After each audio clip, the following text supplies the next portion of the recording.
I woke up during surgery and heard them planning a cover-up.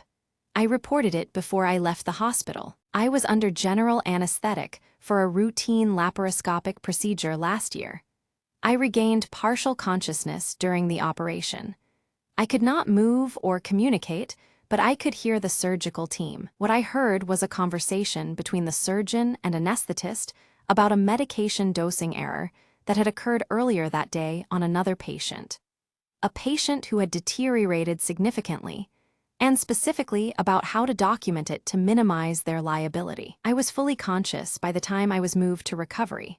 I asked for the patient advice and liaison service before I had been given any food or discharged. I want to be precise about what I heard because the precise details are what I submitted to the investigation, and because people have questioned whether I could have understood what I was hearing correctly while in the state I was in. I was undergoing a laparoscopic cholecystectomy, gallbladder removal. It is a routine procedure under general anesthetic. I became aware during what I estimate was the closing stage. I could not move, my motor function had not returned. I could not open my eyes or make any sound, but I was conscious. My hearing was clear. The surgeon and anesthetist were talking, not about me, about a patient earlier in the day who had been given an incorrect dose of a medication during a separate procedure. The patient had, from what I could piece together, suffered a significant adverse event. I heard the word deteriorated used twice and the phrase "he's not stable" once. They were not discussing how to support that patient. They were discussing the incident report.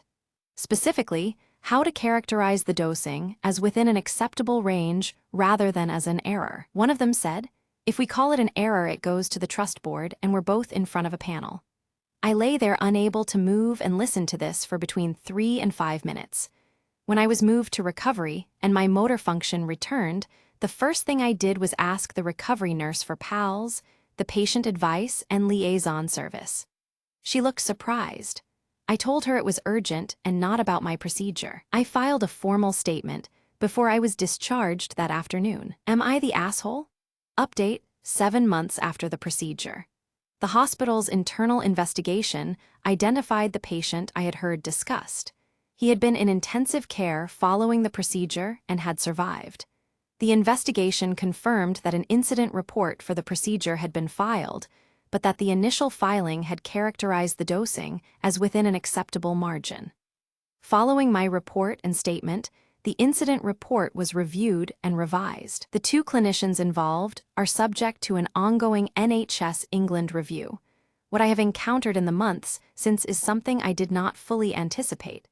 A significant number of people have questioned the integrity of my account on the basis that awareness under anesthesia is rare, suggesting I may have been confused or dreaming.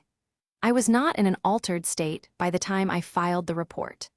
I was sitting in a hospital chair, fully conscious. Having eaten a biscuit and had a cup of tea, I reported what I had heard clearly and immediately. Awareness under anesthesia is rare. It is also documented, recorded, and real. A man was nearly harmed by an error that was being actively mischaracterized in his medical record. I was in a position to report it. I reported it. I would do it before the biscuit next time. NTA or AITA, should she have waited until fully recovered, or was immediate reporting the only option? Comment below.